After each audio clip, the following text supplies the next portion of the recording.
y'all, so I'm gonna show y'all what y'all need to make the best gumbo in the world on YouTube and all that, you know what I'm saying? You gonna do it, I believe in doing something right. And when you're doing stuff like this, I switch it up sometime. When you're cooking, it's like an art to me, and you know, I'm just exploring in the kitchen. I may add a dash of this, a dash of that, change it up, you know, whatever, add some of this, don't add that, whatever. Anyway, we're gonna start off. I got some over here. I have some, I have a pack of split breast. The reason I got the split breast because they do have some bone in there. I don't too much care for dark meat chicken, but you know, if you do eat that, you can do a whole chicken. You know, you can use whatever chicken parts you want. For me, I'm using the split breast. They're pretty big. And then I got some, I say tilapia. It's not tilapia, y'all. This is what the Asian market printed out. I got some live crab. Live crab. This one was $23.04. I added that on. I got 8 live crab total. 8 of them. And this bag was, oh Lord, they were like $6.49 a pound. Kind of high. It was cheaper than I got it last year. Last year they was having a short. So the first bag I got was $66.72. If y'all can see that.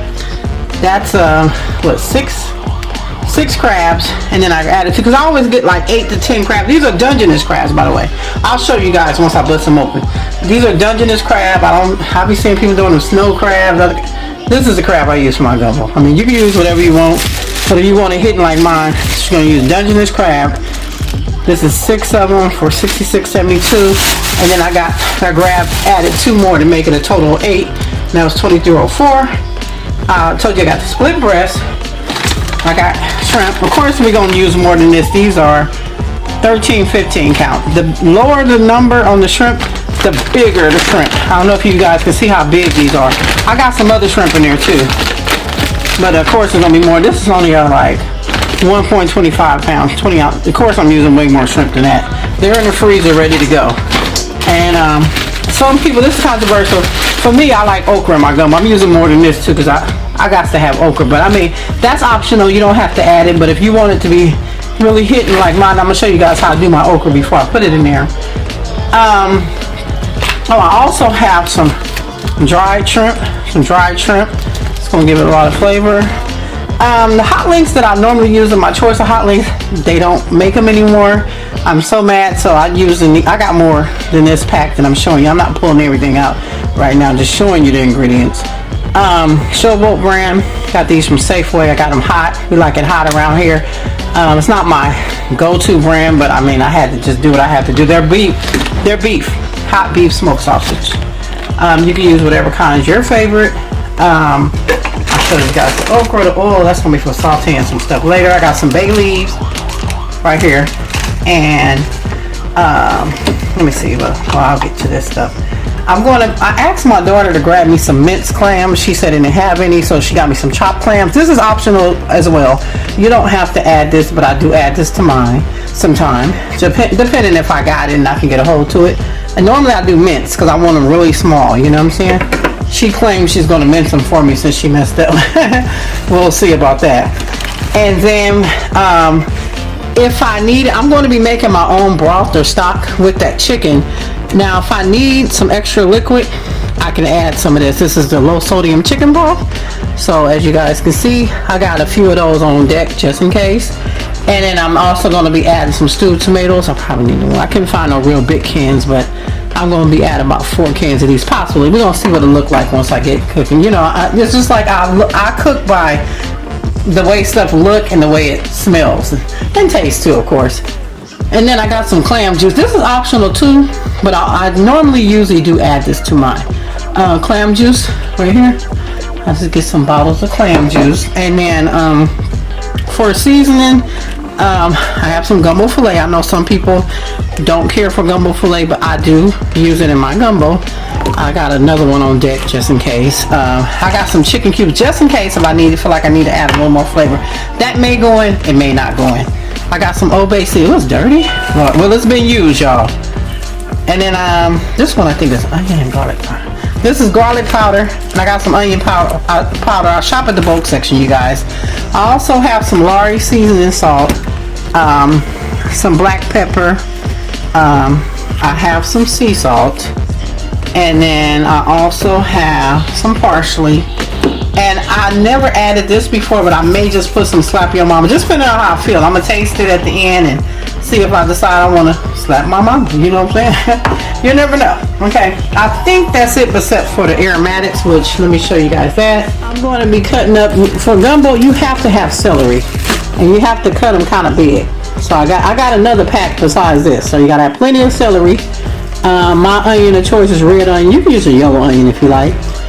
I have some fresh garlic. I don't do that jarred stuff. Not in my kitchen. I had red bell pepper. Normally I do red.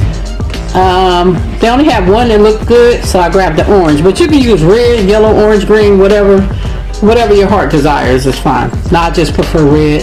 And I like the orange and yellow too. I'll do green sometime. And yeah. So that's what we're going to use for our aromatics. I believe that's it. If I forgot something, I'll add it in. You know, you just never know. It's gumbo's a soup. You can just add, you know, whatever your heart desires, as long as you don't go too far off base. But if you follow the way I'm going to do it today, I'm going to show you how to do it real. And it's going to be right. Okay. By the way, I'm going to show you guys how I do my roux too. And that's pretty much the only way I do my roux. Okay, y'all. So we're going to get our aromatics chopped up and in the pot with our chicken. You need to paste your celery. You want to make them kind of big. I'm going to be adding more later. This one I'm going to be adding now to start. So I'm going to get these in here with my chicken. I just put enough water in here to cover my chicken. I got it in my big old stock pot or whatever you want to call it. And let me see, I'm going to do the hard stuff later. Alright, so since this stuff is going to cook for a while, that's why I'm going to make them kind of big. And like I said, I'm going to be adding more later when we get everything together. But for now, I got some of this red bell pepper.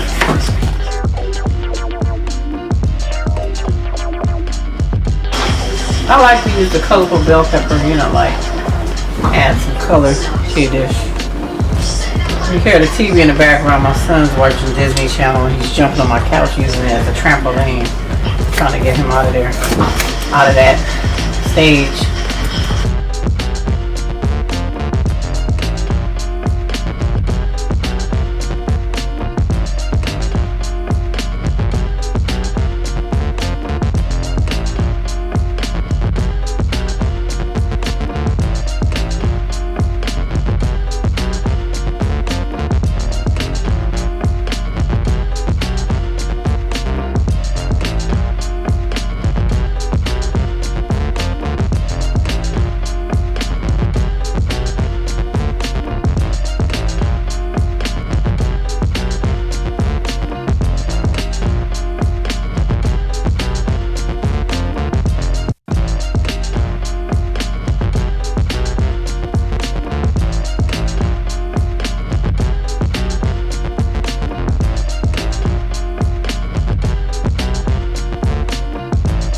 I got my split breast in here.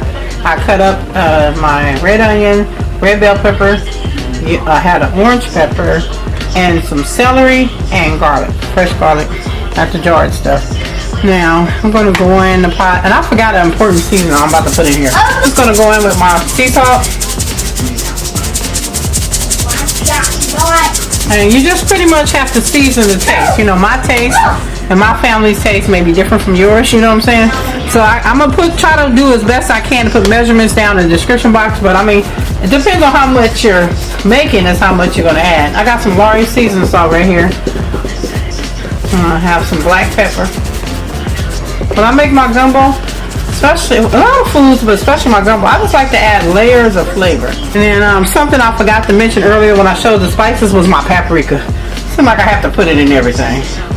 Anyway, I got some paprika, and I got some garlic powder. Even though I have fresh garlic, I'm still adding garlic powder. No such thing as too much garlic for people like me. And then my daughter didn't fill up my jar, but from the bulk section I have some onion powder.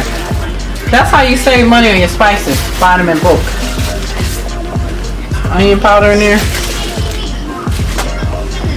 And I'm going to go ahead and I'm just going to add one. And I'll see if I need more later. I'm gonna add a chicken cube, bouillon cube. If I can get it open. Yep. And I'm gonna add 1 bay leaf, y'all, for now. Okay. I'm just gonna get it a stir. And these split breasts that I have, they're pretty big. So I'm probably gonna let these poach maybe about, I'm gonna say at least 30 minutes. I'm not sure, but I'll try to set a timer. It's another important step that we have to do with the chicken once the chicken is done. And I'll be back to show you that step, okay? Okay, chicken is still going. I forgot to add some parsley. I don't know why I just like to add parsley to everything. That's just me. But it's still going. I'm gonna let this boil for about, I said 30 minutes, maybe like 40 or 50 minutes. And then I'm gonna show you guys the next step. Okay guys, so now we're gonna tackle these crabs. They're like, I usually have my son, I taught him how to do it, he usually do it, but this year I have to do it myself, unfortunately. Alright, so what I do first is I break the legs off. Break them like at the joint. And I know the Dungeness, crab can get very expensive if you don't catch them on sale. Last year we were so desperate for gumbo, my son paid like a lot, like maybe like, was it like 12 or 13? It was really a lot per pound. Or 16, it was like really a lot, I don't remember. He gave me the money, he's like, Mom, we have to have crab. And I told him I couldn't afford it, Anyway, so, break. I gotta get the hair off. Some people use like a steel wool. I usually use like a little paring knife. I mean, whatever works for you. Anyway, once you break the legs off, I got a mallet, y'all. I usually use a hammer with a mallet. Break that thing, see? Break that open. You gotta crack that open and get in there and get all that nasty stuff out. And let me see. That's so annoying. Yeah, this is so gross. This is so gross. Yeah, these are some dirty crab. So if you got a weak stomach, you probably don't want to wash this, y'all. I usually take this piece right here off. And you got to get all that nasty, whatever, stuff out of there. Yucky, yucky, yucky, yucky. I need to call my son and tell him to come back. I had passed the torch to him. So this part right here, you guys, is where all the this is where all the meat is at. These are some dirty crabs. I mean, you can't be timid in the kitchen. You gotta go in there and do it. Even though I hate to do this, but I mean, it's a dirty job. Somebody gotta do it. Yucky, yucky, yucky.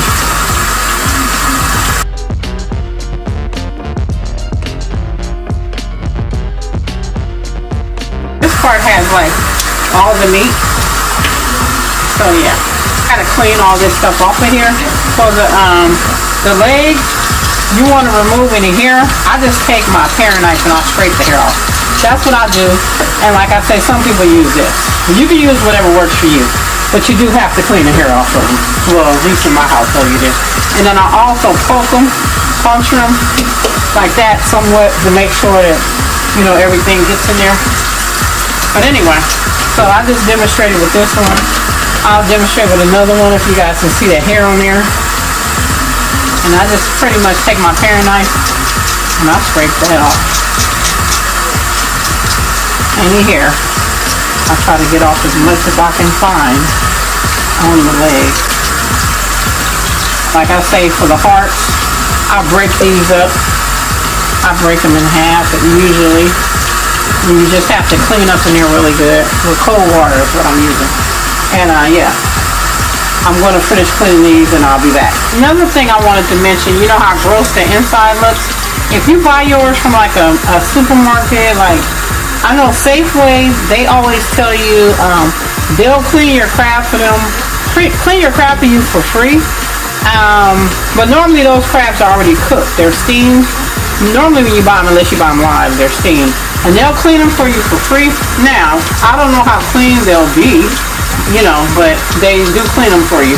But like I say, I didn't have that luxury because mine were still alive and kicking when I got them. But yeah, that's another thing to note if you do use these, and like to say if you don't have someone to clean them for you that's not grossed out by it, or you too grossed out by it, then yeah, that's another option. If you get it at your supermarket, like at the deli, ask them to clean them for you. You know, that's another option. But yeah, fortunately I gotta do these myself. Yep, alright, I just wanted to give you guys that tip as I continue to clean these crab legs. Chicken is ready and it's reduced down, so what I'm about to do now, this is an important step, is you want to remove the chicken from the pots. Remove the chicken. Sitting it over here on this sheet tray. Ooh, this is hot. Oh, one of the bones dropped out. Like a little piece of bone dropped out. Ooh, yes, okay. So I'm removing this from the heat. And what you have to do at this point, let me turn this down. It's a little, my stop down, a little, my Walter stock, or whatever you want to call it.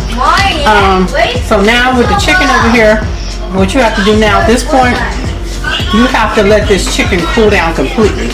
It has to cool completely, and then we're going to shred it and tear it apart or whatever.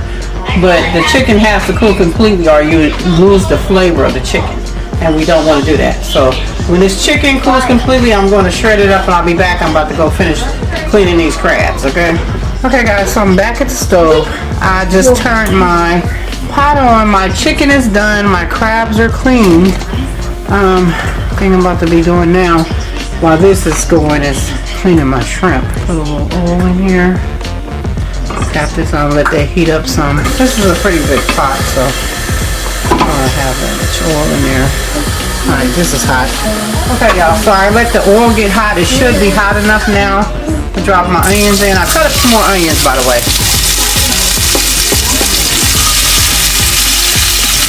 Oh, so that's going too. The bay leaf just fell in there, so I went on a little going. Okay, sorry y'all, it's the holiday. My phone rang and it just messed up everything. Anyway, I've got the onion in there, my bay leaf fell in. I got some more of the red and the orange pepper, bell peppers, and I'm dropping that in there. I had to turn everything off. I'm so sorry y'all, I had to pause for the cause. That phone rang. Alright, got that in there. Also got some more celery. That in there.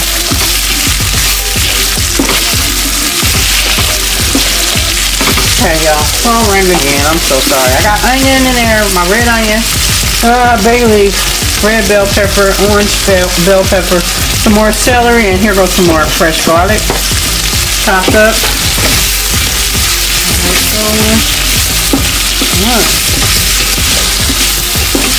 Smells so good. Next I'm going to add some salt. Yeah. Okay, salt that up. I'm also going to add some pepper.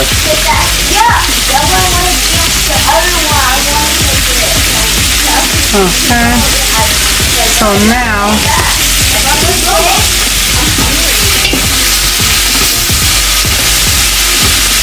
we got that going. Okay, so now I'm about to add in some of the liquid from the chicken, or the broth from the chicken from earlier. I'm gonna go ahead, I guess I can add it all. Now if I need more liquid, as you saw earlier, I do have some chicken broth on deck. I may be adding that. Ooh, hot vermicell. Okay, remember the low sodium chicken broth, I'm gonna add some of that.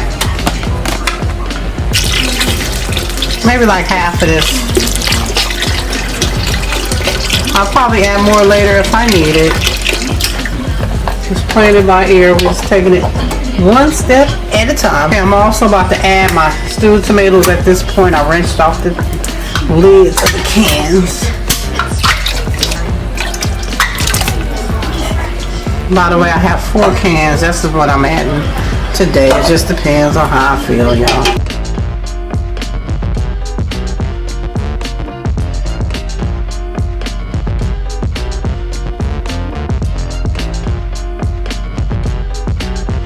So I got this up kind of high. I want to bring this up to a boil, but also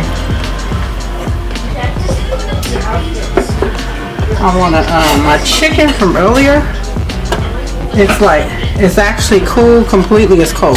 You see I'm touching it? So I'm about to shred this up and into the pot. Without the skin, no skin and no bones. I'm going to take the skin off. And of course I'm not going to include any bones in there. You know, like I said before, the reason I let it cool completely is because I didn't want to lose the flavor from the chicken. And then I'm gonna add some more seasoning and taste it. I'll taste it before the seasoning actually. I'm going to add more seasoning, though, I already know that. So I'm just shredding it up. Anyway, I'll be back. I'm just going to shred the chicken up in here and I'll be back. Okay, y'all, so I got my chicken shredded in there, and that's just the way I chose to do it. You can also take your chicken and cut it up and put it in there, however, you know, whatever works for you, basically. So my chicken is in there, and as you see, my pot has come back up to a boil. So now I'm going to add in my cans of clams. Like I said, I prefer the minced ones because they're smaller, but my daughter said they only had chopped. And how much, like I said, this is optional, and how much you add, it depends on your taste buds, you know.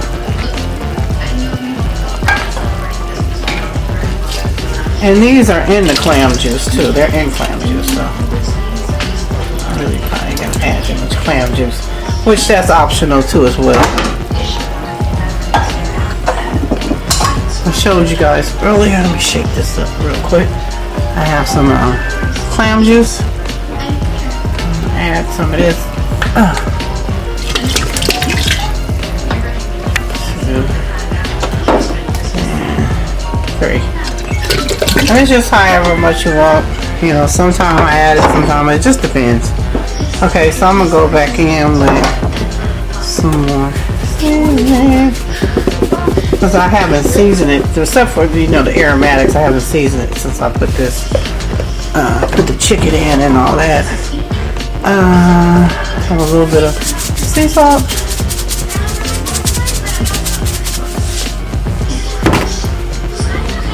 Black pepper.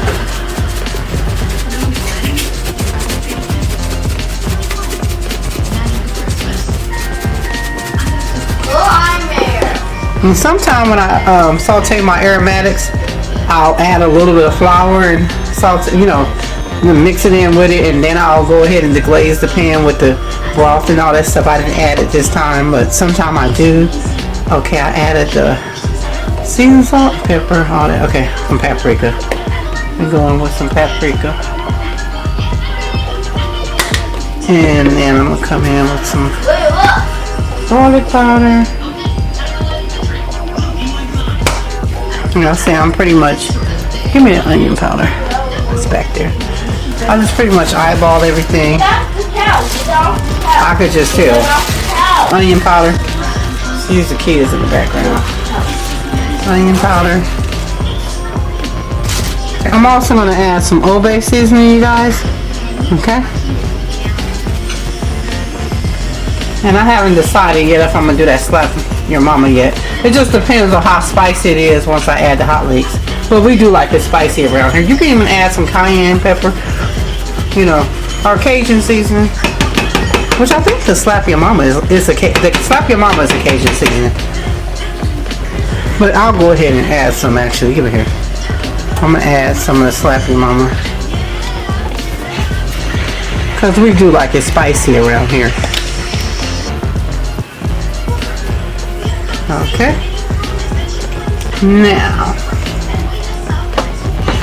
Alright, so now that it's back up to a boil and I got everything in there, I'm gonna add the crabs in now at this point. Now, I'm probably gonna have to, what I normally have to do is go into a second pot because this pot is, one day I'm gonna find me a pot bigger than this, but you know, for now, hey, that's what it is.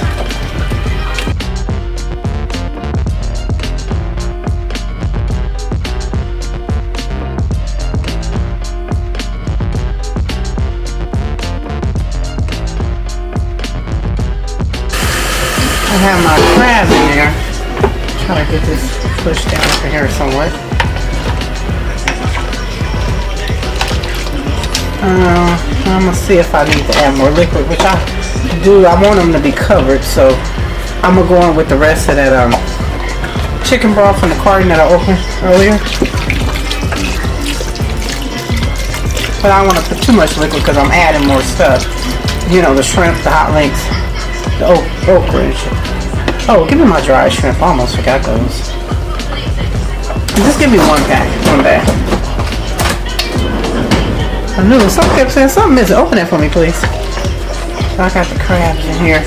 Once you get the crabs in, they only probably need about maybe 30 minutes, 20, 30 minutes. Just depends. Alright, we're getting there, y'all. We're getting there. May not be looking like much of gumbo to y'all yet, but it will. Oh, I smell that garlic. It smells so good. Woo! So good, so good, so good. Alright, I'm just trying to get those down. They're gonna steam once I put the lid on here. It's gonna be fine. I shouldn't have to add any more liquid. Okay. Alright. So I got those dry shrimp in there. And those are pretty much, they're not added to really to eat, it's for flavor. In case you were wondering, if you've never seen that technique before. Technique like I'm all technical. Hey, this is what I do. I'm a home cook, y'all. I didn't go to La Cordon Bleu. My mama, my grandma, my auntie. So I learned how to cook. So anyway, they're in there. We're just gonna let those saturate and do what they do. Okay, so I'll be back, y'all. Let me get this shrimp together.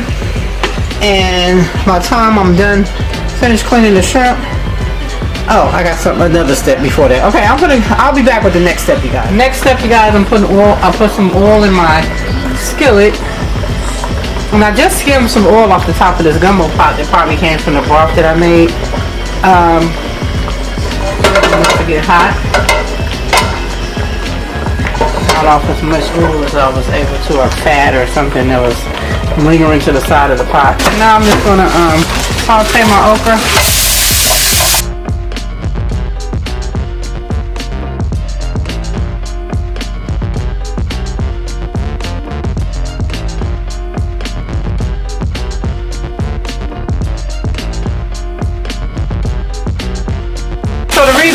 I always saute my okra before I put it in there.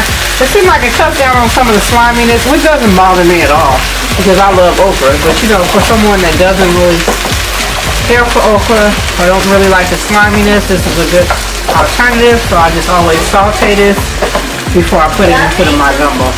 And I like a lot of okra, so anyway, so I'm gonna saute this and I'll be back. Okay, y'all. So I've been letting this saute down, and I'm gonna put, oh Lord, my wrist is weak. Most of this in there, and this is gonna thicken it too.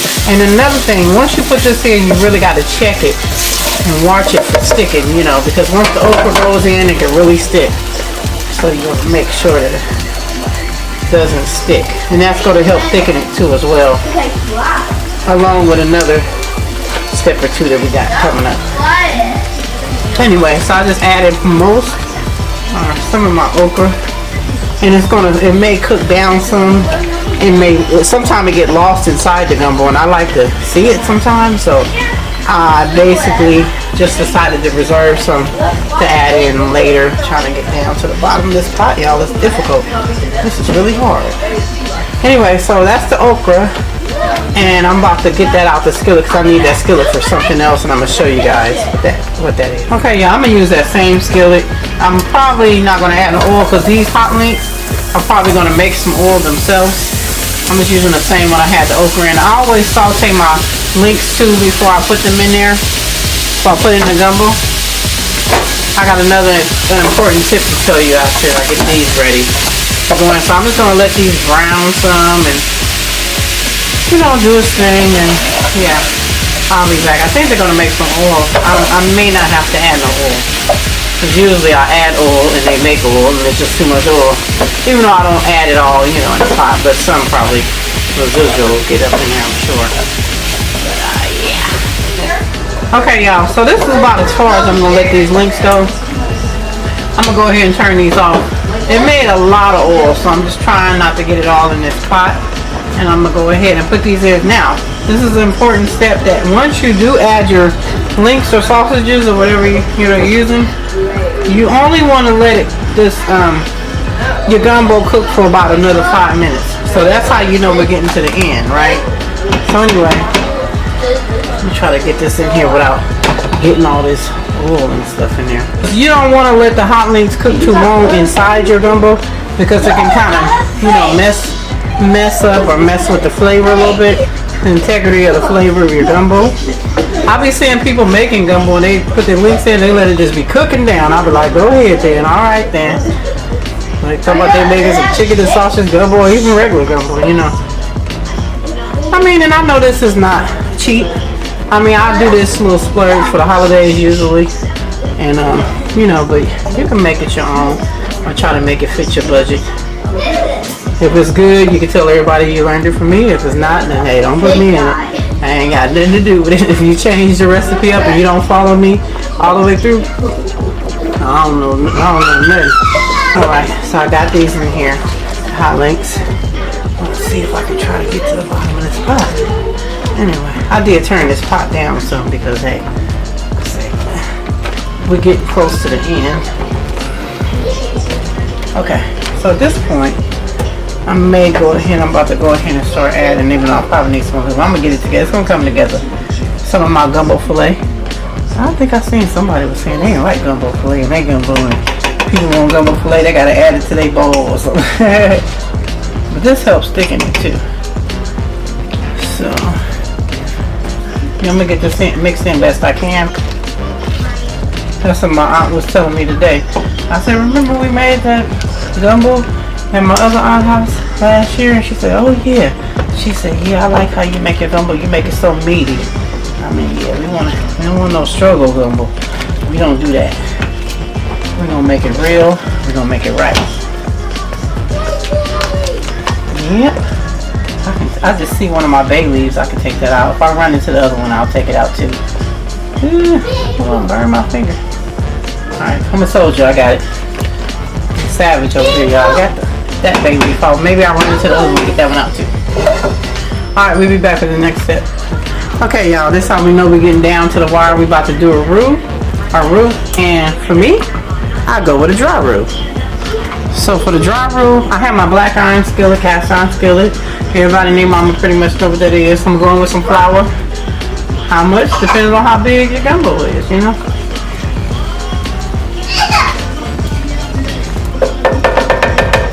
I think that might be enough. We'll see. Let me just see. And I got the skillet on. And I'm just gonna pretty much, you want everything to be dry. You want your skillet dry, you want your utensil to be dry, and of course the flour is dry. And you're just gonna pretty much brown it. Just let it keep moving it around the pan. You don't want to burn it, you want to brown it. I mean, you want to let it get some color to it, I know one time years ago, I went to this restaurant. It was pretty popular when I stayed in the Bay Area. It was like the North Oakland area, and they were pretty popular. I think it was like a bar, and I think they had a restaurant in there. It was something I club. It's called Dorsey's Locker Room or something, I think. And I heard that they had gumbo. Me being lazy, me being greedy, and I'm just like, ooh, let me go get me a bowl of gumbo. Paid all that money for that gumbo.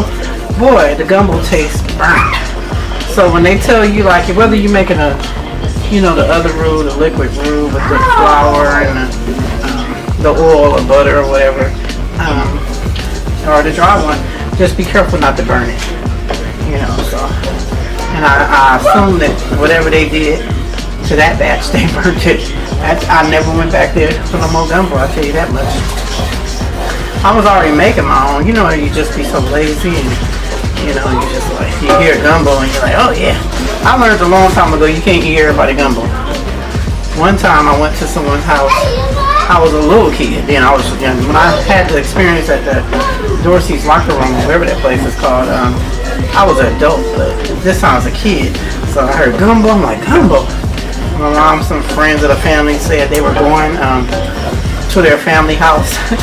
And they were making gumbo. And I'm like, oh, I want to go gumbo. I love gumbo. They was like, sure, come on, here we go.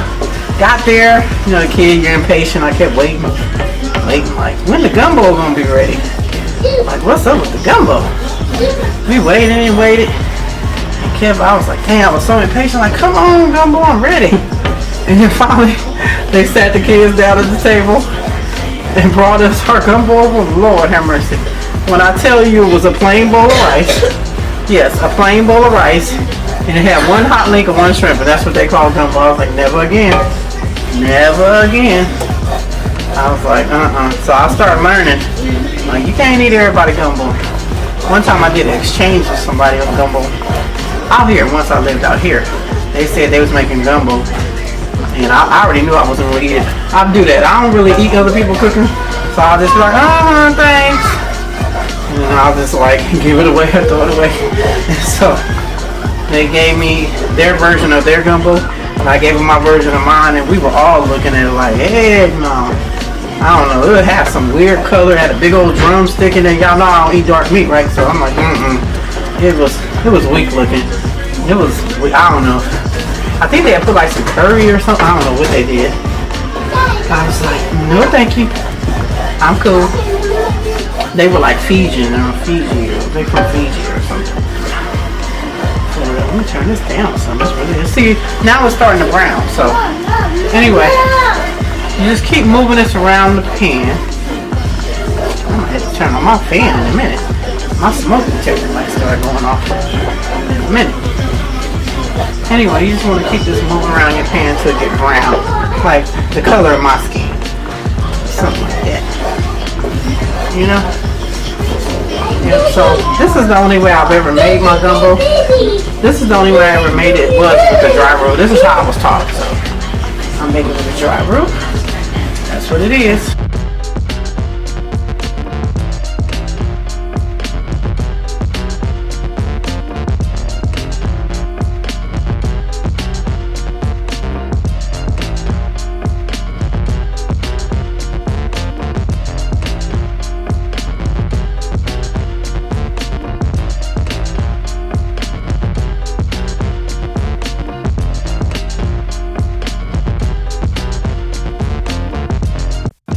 Okay, y'all, so I'm about to drop this in here. You may hear a little sizzle. Yeah, there you go, a little sizzle, because it is hot. Normally I like to stir it as I'm putting it in there, but hey. Whew. Alright, so let me get this stirred in. I don't know if y'all hear that sizzle. And you might can see it on top thickening too. Thickening. Yes. That's what I want. Hey kids, chill.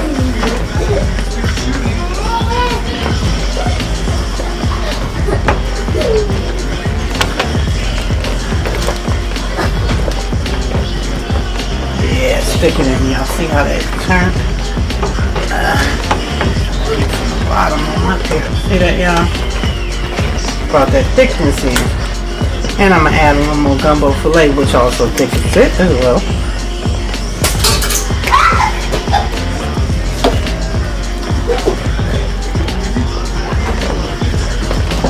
I'm about to drop the rest of that okra in. Cause see, most of the other okra I put in earlier and cooked down, so. See. Okay, I'm adding the rest of that okra earlier.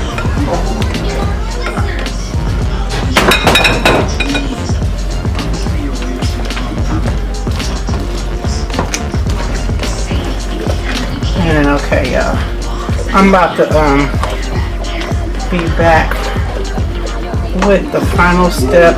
I'm gonna let my daughter taste this for me. Make sure I don't have to add any more seasoning or anything. I'm going to be back with the last and final ingredient, you guys. Okay, these are my shrimp. They're done. I didn't show you guys this earlier. I used this right here. Water from Bistro. These are the easy peel, shell and peel on. Extra jumbo. These were 16, 20 count per pound. And I did one bag of these. Well, this was a 2-pound bag actually. I got these on sale. I think they were like $4.99 a pound at Safeway. And so I grabbed 2 bags, and I didn't even use the second bag because I grabbed these at Foodco. they weren't as cheap, but because I only got 1.25 pounds of these.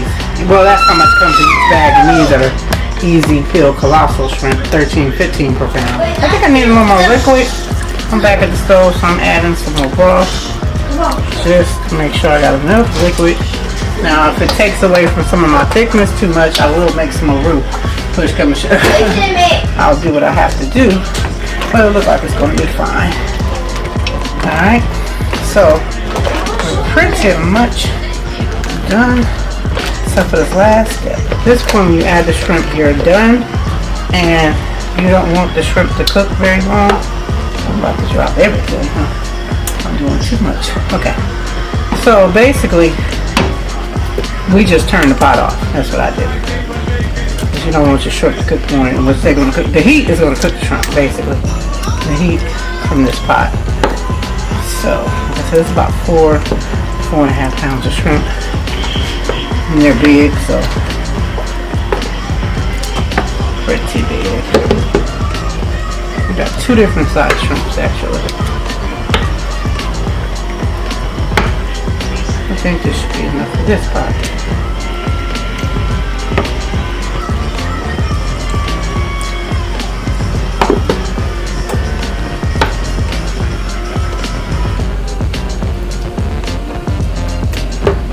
I'm gonna try to get the shrimp down up in here some.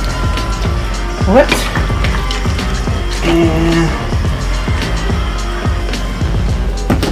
my daughter tasted it. Everything was good. We didn't have to add anything else. Okay, so now I want to go in with some more parsley.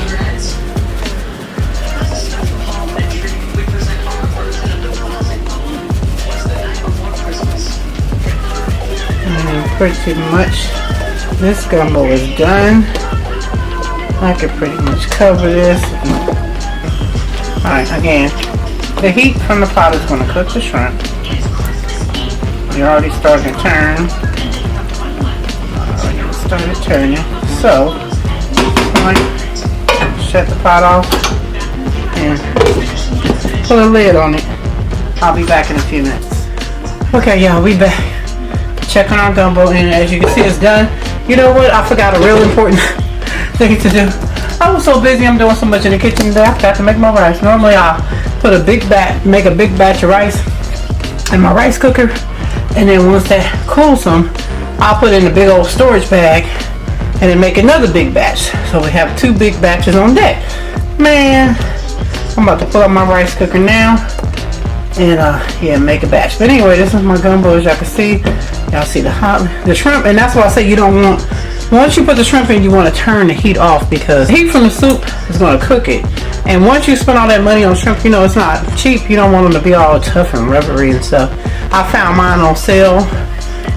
To me, it's worth it to get them already, you know, peeled in the vein or whatever, or cleaned in the vein or whatever they call it. And you know, and if you you know, if you can catch them on sale, when we on sale, that's when you go grab them. You know what I'm saying?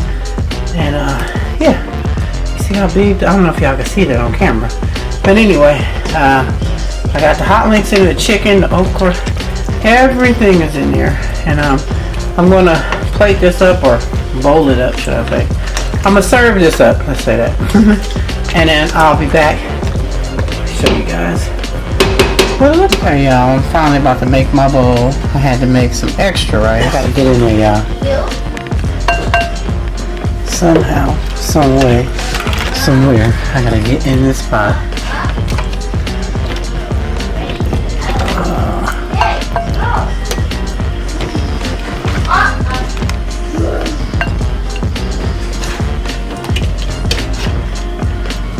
Get my ladle so I can get some juice in here, yeah.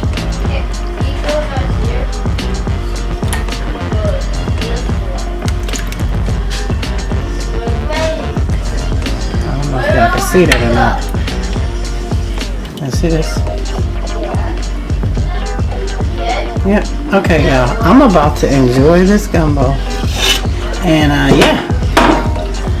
Tell me what y'all think. Okay, y'all. I hooked my bowl up. Yeah, I got a plastic spoon.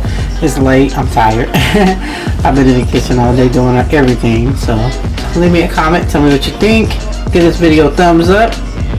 Share it. And subscribe if you haven't already. I'd love to have you around. Got more recipes coming. Y'all, I'm sitting down. Sorry, it's a little ratchet. Finally tasting my gumbo for the first time. I had my daughter tasting it for me. Oh my God, when I tell you, it's so good. The flavor is on point. I'm telling you. All the flavors are there. You can taste them all. I'm telling you. Follow this recipe, y'all. Follow the recipe. I'm going to do my best to try to give you some, what is it called, measurements, or I'll put all the ingredients in the description box. You still pretty much have to season the taste for your taste buds and your family, and it depends on how much you're making. You know, I don't know how big or small of a gumbo you're making. So I'm telling you guys, this stuff is so good. It's so flavorful. Y'all have no idea. This is what I do. I specialize in making gumbo. That's one of my specialties for sure. You know, every chef or every cook has their own specialty, and hey, this just happened to be one of mine. I'm just gonna keep it 100. Alright. Yes. So good.